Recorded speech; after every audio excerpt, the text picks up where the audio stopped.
We are Islamic Republic, Part 59. Let's talk about the province Punjab, percentage of the population, and the percentage of the seats in legislature.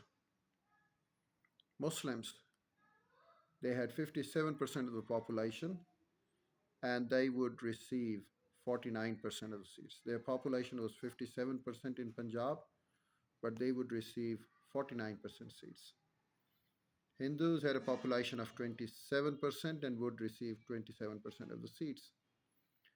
Sikh had a population of 13% and would receive 18% of the seats. Let's talk about Bengal. In Bengal, Muslims were 55%, but they would receive 48% of the seats. Hindus were 43% and they would receive 43% of the seats. No one really liked these proposals. Reluctantly, the Muslim League accepted them, but Gandhi and the Congress completely rejected them.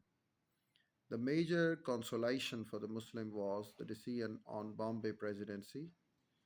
Sindh was removed from the control and made into a separate Muslim province. It is interesting that Mr. Jinnah was not invited to the third round table conference, even though he was living in London at that time. The British did not want him to be there. They considered him to be a troublemaker. The Muslim delegation was led by Aga Khan, Sir Sultan Muhammad Shah. Jinnah did not miss much. The conference was short lived and did not make much progress. The best that can be said of this final conference is that, unlike the second conference, it did not make matters any worse. The British used the disagreements between Congress and the League to argue that India was not ready for self government.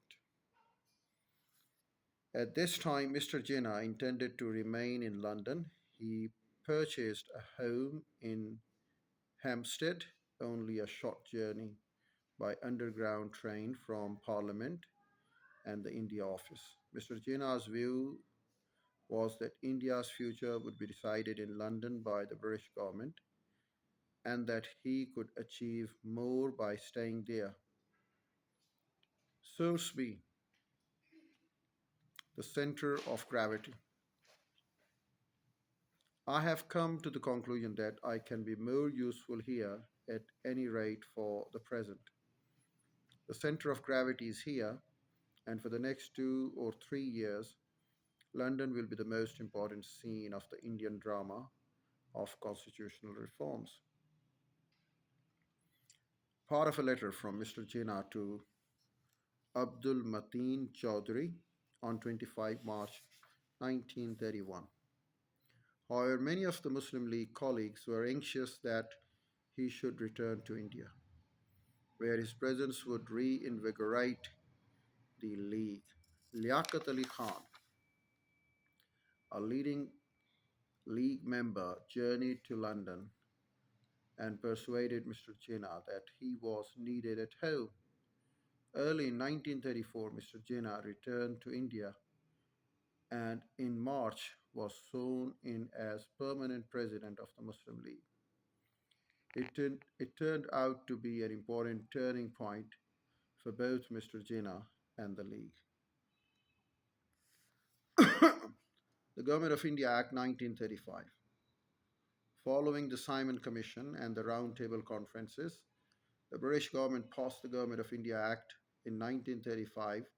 This was the last major legislation by the British government in respect of India prior to independence in 1947. The Act was divided into parts which would take effect in stages by 1937. The main points of the Acts were, we'll give them all in detail. Number one, provinces were given a proper legal standing and decision-making powers was given to elected representatives. This allowed a measure of provincial autonomy. The property qualification for voting was lowered, raising the number of voters to 350 million people, including 5 million women.